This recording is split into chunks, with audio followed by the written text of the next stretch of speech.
Welcome to another episode of Reading to the 246. My name is Karen Wall, but you can call me Auntie Karen. Reading to the 246 is a space where children of all ages, including us adults, can learn facts about Barbados, islands across the region, and the world. A special shout out to our viewers on Facebook and YouTube.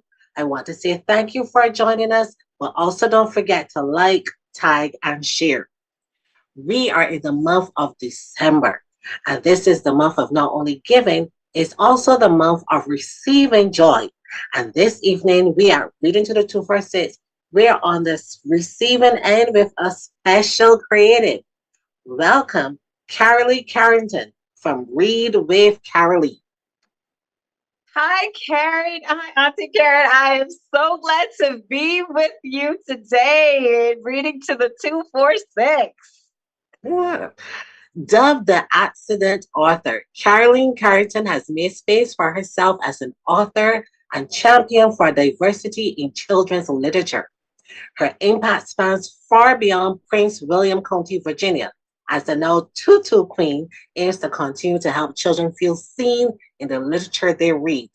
With her YouTube channel and burgeoning programs through her nonprofit, Read with Carylee Incorporated, she is quickly becoming a force in the world of kids lit. Read with Carylee Incorporated is a 501(c)(3) nonprofit which aims to support and champion the call for diverse literature to be accessible to all children. We help authors who believe in our mission and who have a passion for storytelling expand their reach. These authors write from firsthand experience for the first-hand experience of their protagonists to ensure the authenticity of their story.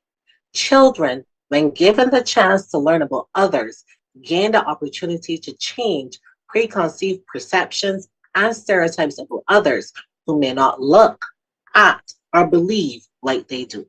Please welcome again this evening's powerhouse, Carylee Carrington from Read with Carylee. Hello. Yes, I'm so glad to be here. Thank you for having me. And definitely thank you for joining us. Now, sometimes in life, some of our greatest achievements occur by accident. Share with our readers how this journey began for you. Well, this journey began with my son. Um, my son came to me with a problem. He was unfortunately told on the playground by another classmate when he was just 5 years old that he should only play with children of the same skin color. And that was not something that sat well with me. So I sought to try to find books that would teach him the lessons that I wanted him to learn on his level. I really couldn't find any at that time, but my mother, who was also a literacy coach, told me if you can't find it, write it. She had always been encouraging me to write. I've been writing since I was really 9 years old, but I've never thought about writing children's books. And so the opportunity came when my son needed to learn this lesson, and I grabbed onto that opportunity and ran with it. Now, you've already shared the inspiration behind the book you're reading this evening. Could you share with us the inspiration behind your other two books? Oh, yes. Okay. Well, I'll have to get this here. So I have my other book, Pretty Hair. This it started out as my love letter to brown and black girls to love their hair, and after actually writing my first book, Everyone Just Like Me, I wanted to make it more inclusive. So I have heard of so many things of there just really being misunderstandings about the hair and the texture of people's hair. So I wanted to write this book in a way that it brought these two girls or two cultures together, and it really can represent any culture because we all have different hair, and we just all really need to learn about our differences and learn about our beauty within. So Pretty Hair really became kind of a salute to all women and girls everywhere, teaching them to love their skin, love their hair, and know that there's not one kind of beautiful. And my latest book, Maya Sings Country, which will be everywhere in January, but you could get advanced copies on my website. Um, it's it's about a young girl who's told that she can't sing country music because of the color of her skin. And that, it kind of really happens. It happens in real life, but there's so Mhm. many um, Black artists that are coming up and are singing country music and are winning hearts. And, I actually grew up on basically gospel and country. So, this definitely was something that I wanted to bring to the forefront, letting children know that they don't have to fit into the stereotypes of other people, and they can be and do whatever they want to be as long as they set their minds to it. Yeah, and just like you, I remember as a little girl, every Sunday, um, listening to country music on the radio, even here in Yeah. Barbados, Mhm. gospel, country music, Dolly Parton, Kenny Rogers. So those were the persons that I grew up Yeah. listening to. So when we come back after the break, we go right into story time with Carylee Carrington as she shares her book, Everyone Just Like Me.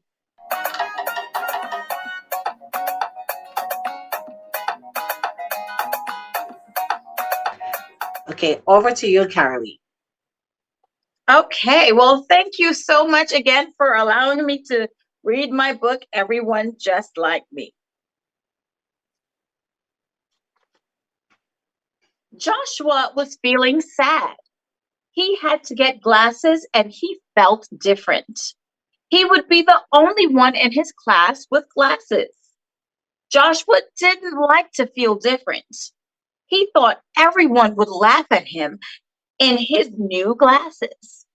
So Joshua had an idea.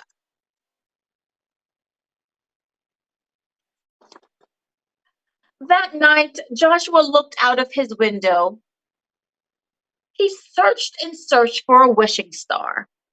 Joshua found a star that twinkled brightly and made his perfect wish. I wish everyone was just like me. No one will tease me now, Joshua thought.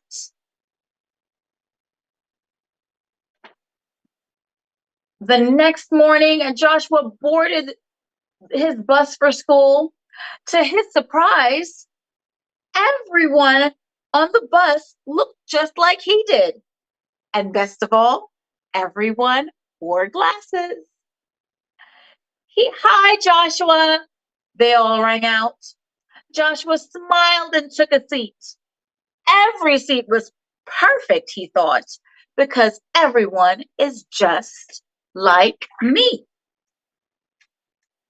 In class, everyone wanted the same seat next to Chester the class fish. At lunch, everyone asked for his favorite peanut butter and banana sandwich with a side of pickle. By the time it was his turn, there were no more bananas or pickles. All he had was a peanut butter sandwich. Mmm. I hope he had some milk with that because peanut butter could get stuck to the roof of your mouth. At recess, everyone wanted to play on the swings, and there was a long line at the slide. Though everyone was like him, Joshua started to feel alone. That night, Joshua saw another wishing star. This time, he wished to have a friend that was not so much like him. I wonder if that wish came true. The next day, Joshua went to school and saw his friend Caleb and thought, this is great. Caleb isn't just like me. I could sit next to him in class. But everyone who was still just like Joshua, thought the same thing. Everyone wanted to sit next to Caleb at lunch, and they all wanted to play with him at recess. Having everyone wanting to play with him, Caleb thought was just too much. So Caleb decided to play alone.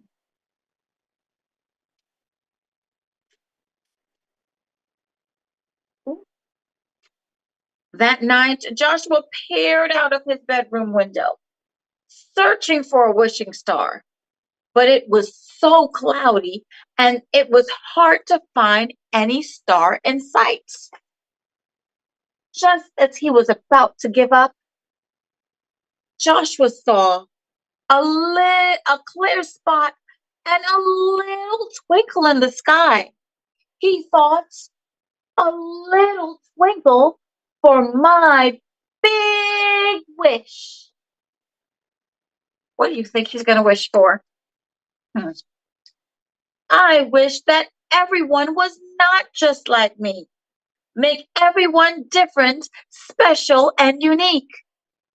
The next morning, as he boarded the bus for school, he was excited to see that everyone was different. Everyone, no, he said hello to everyone with a big smile. Yeah, everyone's back to normal. I would be glad for that too.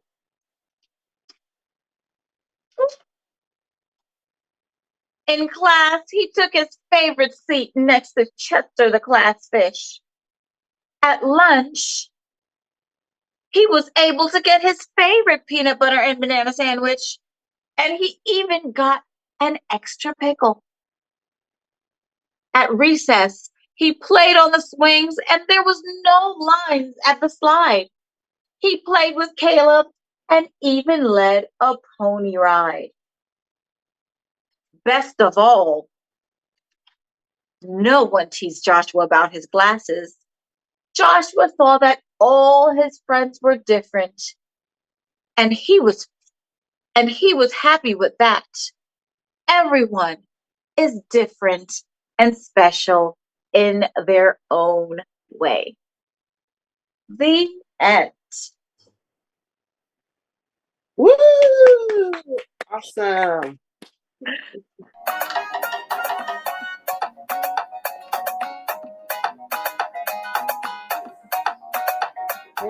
Carolee, Yes. why is it important to empower our children through books?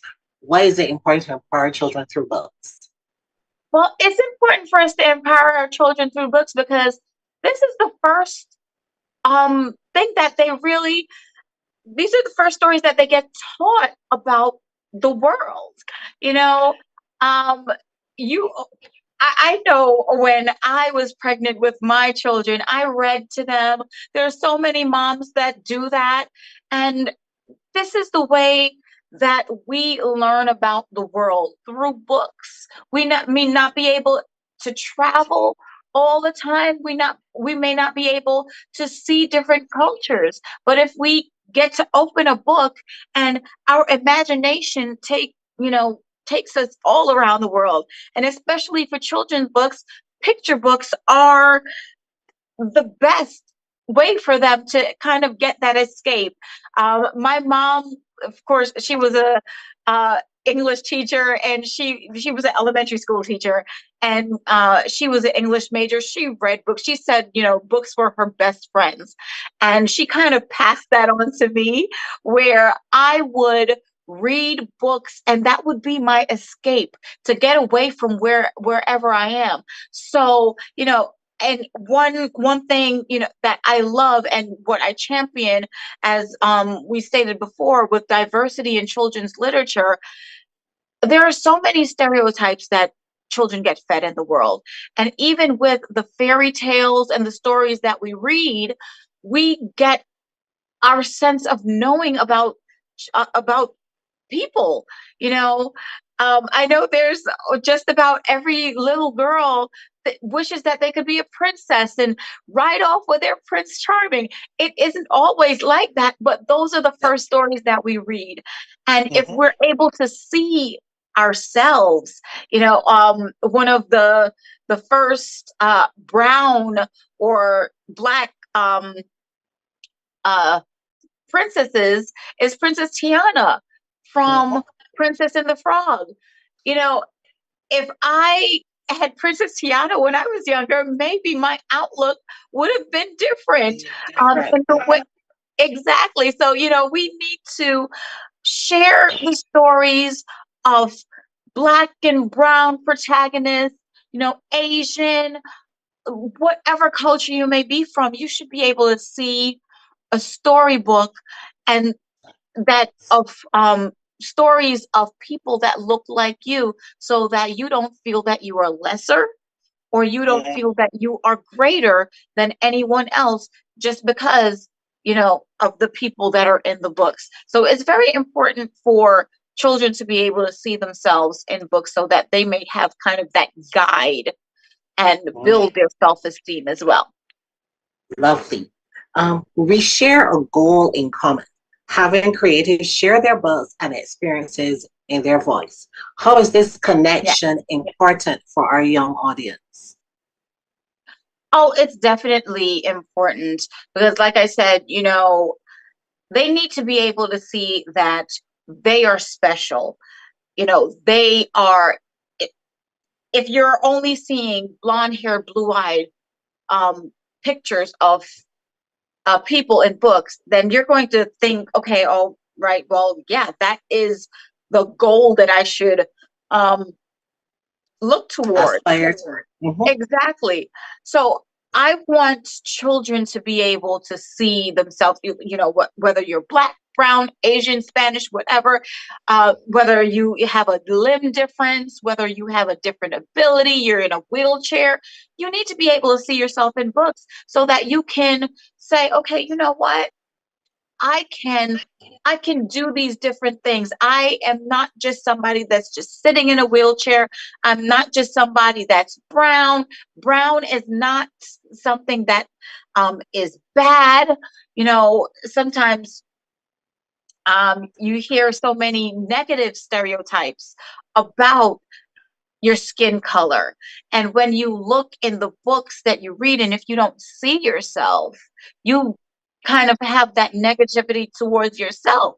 No, children should be able to love themselves and just feel positive about everything that they do, and being able to see themselves in the books that they read early on makes a positive difference in their lives. Now you're dubbed the tutu queen. So there's a story behind that tutu. Are you ready to share it with our readers? And I know I've seen you in all different colors. So I know Yeah. you have a full collection of tutus. I Tell us guess the I story. do. I'm wearing my turquoise today because I wanted to get a little of the island flavor and the Bayesian colors, of course. So I started out and I was going to different author visits in different schools, and it was always so hard for me to pick what to wear. And when I before I started the Read with Carylee show, I said, I want to be able to have kids relate to me and gravitate to me. And I said, I love tutus. I love tutus. I had the longer ones at first, but I said, if I could wear a tutu every day, it just really lifts my spirits. And um, I was just like, yeah, this will be cool for me to have a t-shirt and a tutu. I don't have my chucks on today because I'm in my studio. But yeah, I was just like, yeah, I love tutus. Kids love tutus. I come in and I'm just whimsical, and I have about 14 different ones. I have the And entire rainbow, and I sorry, I you just go ahead. love You go ahead. being a yeah, I just love being able to put the tutu on, and it really just transforms me. It doesn't matter if I am tired, if I'm in a bad mood. Once I put on my tutu, I come alive.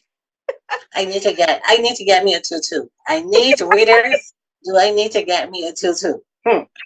Yeah. Book, YouTube channel, podcast, public speaker. Yeah. Share with our readers what is next on the forecast for Carylee Carrington. Woo. Well, I do have a few projects that I am working on right now. There's a lot that's coming for 2023. I have, a lot of authors reaching out to me to get on the Read with Carylee show. I have a few more books that are in the pipeline. I'm hopefully wanting to get 3 books out for 2023, and I'm just trying to make sure that I connect all the dots, because it, diversity in children's literature is my passion, and it really connects me to my mother, who unfortunately passed a few years ago. But this is not just my legacy, this is her legacy as well, because she was an educator, a lifelong educator, and I know that I'm just so glad that she was able to see this start to take shape for me, and I know her prayers and her blessings are with me and with what I'm doing. So yeah, just continue to keep tabs with Read with Carylee. Check me out on YouTube, Facebook, Instagram. We're growing, and when things happen, I put it all up Instagram. So continue to check it out. And we'll be there definitely. Now, I know you have some roots here in the Caribbean. Do you mind sharing that special connection? Yes, I do. I am Jamaican. I'm not just Jamaican by family. I was born and raised basically in St. Thomas, Jamaica. Um, I trust me, like that. The accent comes out when I sometimes when I'm upset, but like when I really need to get stirred with people, the accent will really come out. But yes, I am a Jamaican. That is my heart. That's even though I live in Virginia, I've lived in the United States for over 30 years now. But Jamaica is still and will always be home. Jamaica, Jamaica, Yes, Jamaican girl meet Bajan girl, Jamaican girl meet yes. Bajan girl. Nice. Now, readers, I hope you have been paying attention. I want you to please state the name of one of the books written by Carylee. You can write your answers in the chat across all of our platforms. Now, when we come back, it's time for a Bajan mashup. Are you ready, Carylee, for a Bajan mashup? I'm ready. Yes.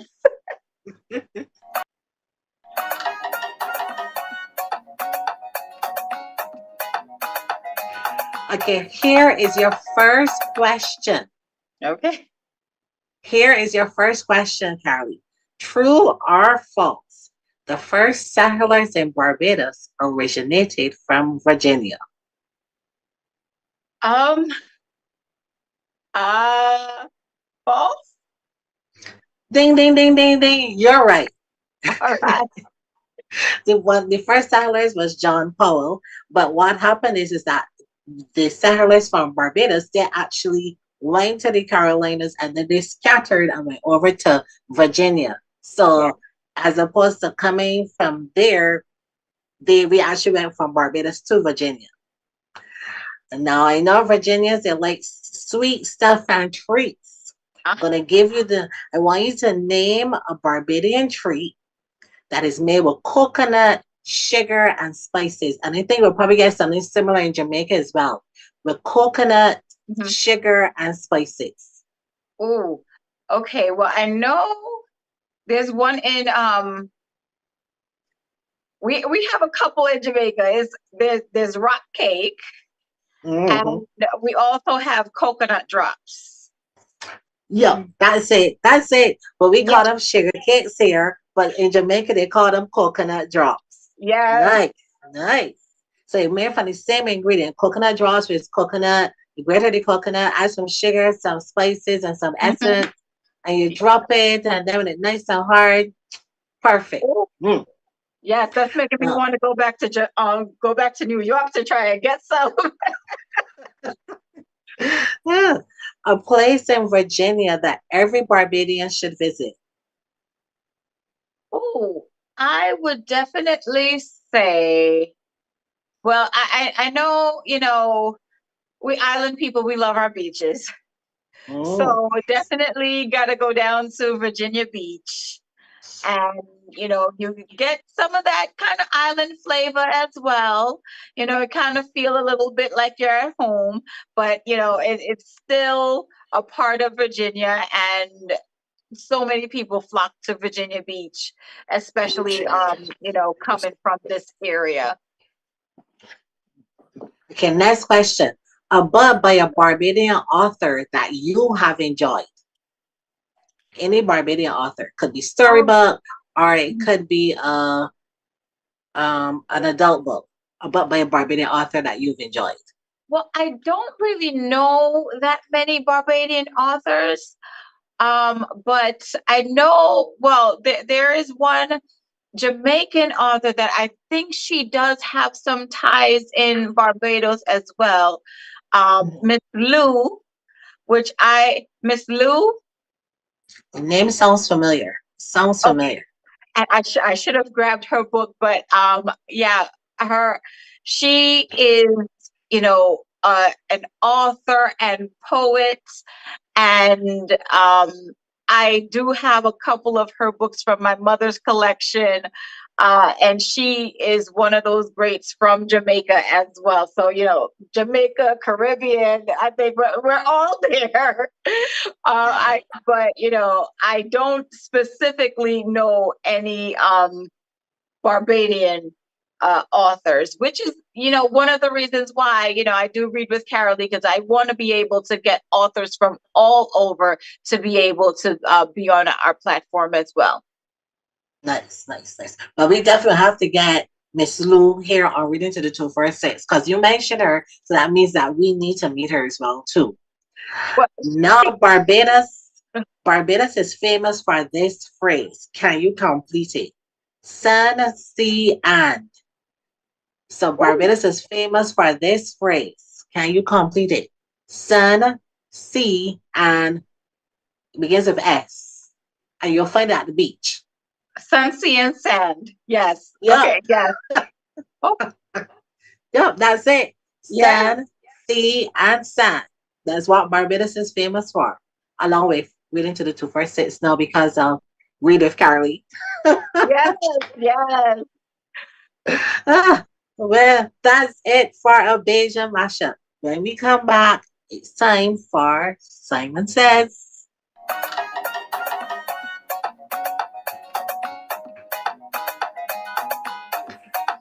No, no, on our previous show, Simon Says went, to many, I'm just a plant held by a single hand on the national emblem. But to my countrymen, I represent so much more. Let me repeat that. On our previous show, Simon Says went, to many, I'm just a plant held by a single hand on the national emblem. But to my countrymen, I represent so much more. And the answer was the sugar cane industry. Mm. Now, this week, Simon Says goes, I sailed across the open sea to discover the land covered by a bearded tree. Let me repeat it. Simon Says this week goes, I sailed across the open sea to discover the land covered by a bearded tree. Who, what, or where am I? I'm smiling because I can see Carly thinking. I know Oh, my yes, readers I are thinking. "Ah." Now, remember, children and parents, to like, comment, and share on our Reading to the 246 Facebook, Instagram, and YouTube pages. Special thank you to Carylee Carrington for agreeing to join and be a part of the Reading to the Two First Six family, you can visit her at www.readwithcarolee.org, also at Read with Carolee on Instagram, and of course on YouTube at Read with Carolee. Before we go, Carolee, is there anything you want to share with our readers?